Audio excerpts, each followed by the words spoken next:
याद रखो, अल्लाह जब तुम्हारी दुआओं पर राजी हो जाता है तो तुम्हें कुछ खास इशारे और निशानियां वाज़े दिखाता है।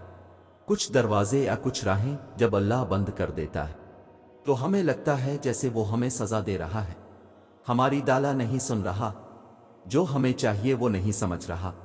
जबकि कुछ रास्ते हमारी ही बेहतरी के लिए बंद किए जाते हैं, क्योंकि आगे जाकर उनसे हमें ज्यादा तकलीफ मिलती है। ये सजा नहीं है, बल्कि ये तो अल्लाह की मोहब्बत है, हिफाजत है, क्योंकि वो हमें मुसलसल तकलीफ में नहीं देख सकता। हमारे फैसले हमारी चाहत के मुताबिक होते हैं, जबकि इसके फैसले हमारी बेहतरी और ज़रूरत के मुताबिक होते हैं। लेकिन हम ये बात अक्सर भूल जाते हैं। वो सुनता भी है, जानता भी है, देता भी है। हर बात का इल्म है अल्लाह को, और इंसान तो बस एक कच्चा मंसूबा साज है। तुम खुद को खुद ही तकलीफ में रखते हो, वरना वो तो बड़ा मेहरबान है। याद रखो, कुछ भी अल्लाह की रज़ा के बगैर नहीं हो सकता। यहां तक कि दुआ के लिए भी इंसान तब तक हाथ नहीं उठा सकता जब तक अल्लाह ना चाहे, और अल्लाह दुआ की तौफीक देता ही तब है जब इसने राजी होना होता है, जब इसने कुन फरमाना होता है। तभी वो चाहता है कि मेरा बंदा या कर मुझे मनाए और मैं इसकी हर मांगी हुई दुआ पे राजी हो जाऊं। और उससे बड़ी खुशकिस्मती और क्या हो सकती है कि वो खुद हमारा इंतखाब करता है। वरना हमारे अर्द गिर्द कितने ऐसे लोग हैं जो मायूस होकर दुआ मांगना ही छोड़ देते हैं। ऐसे लोगों को फिर वो तौफीक भी नहीं देता, जो उसकी नेमतों का शुक्र नहीं करते और उसके फैसलों पे सब्र नहीं करते। आप तो खुशकिस्मत हैं कि आप में अब भी दुआ की तड़प है, और उसे तड़प से आप वो सब हासिल कर लेंगी जिसके लिए आपका दिल तरसता है, क्योंकि वो मांगने वालों को खाली हाथ नहीं लूटता। और याद रखो, हर चीज आर्जी है। अगर खुशी का मौसम नहीं रहा तो गम का मौसम भी नहीं रहेगा, और दुआएं भी रद्द नहीं होती। बस कभी कभार अल्लाह हमारा सब्र आजमाता है कि मेरा बंदा मुझसे कितनी मोहब्बत करता है।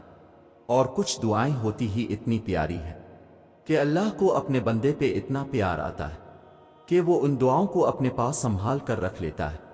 फिर रोज अपने बंदे की मुलाकात का इंतजार करता है कि मेरा बंदा मुझसे फरियाद करने आएगा, क्योंकि कुछ आवाजें, कुछ दुआएं, कुछ सदाएं इसकी बहुत लाडली होती हैं। तभी वो उन्हें बार बार सुनना चाहता है। तुम्हारी जिस दुआ की वजह से अल्लाह को तुम इतने प्यारे लगते हो, तो ऐसी दुआ तो सारी उम्र भी कबूल ना हो तो सुकून रहता है, ये सोच कर के अल्लाह को मेरा रोज इंतजार रहता है और उसी के जरिए राबता बहाल रहता है। बस अल्लाह पर यही यकीन हमें फिर इन मकामात तक ली जाता है जिनका हम तसव्वुर भी नहीं कर सकते। याद रखो, जब वो तुम्हारी दावा है पे राजी हो जाता है तो वो ये नहीं देखता कि दुनिया इस चीज पर मुतमईन है या नहीं, और ना इसको इस बात से कोई फर्क पड़ता है कि इस दुआ की कबूलियत में कितनी रुकावटें हैं।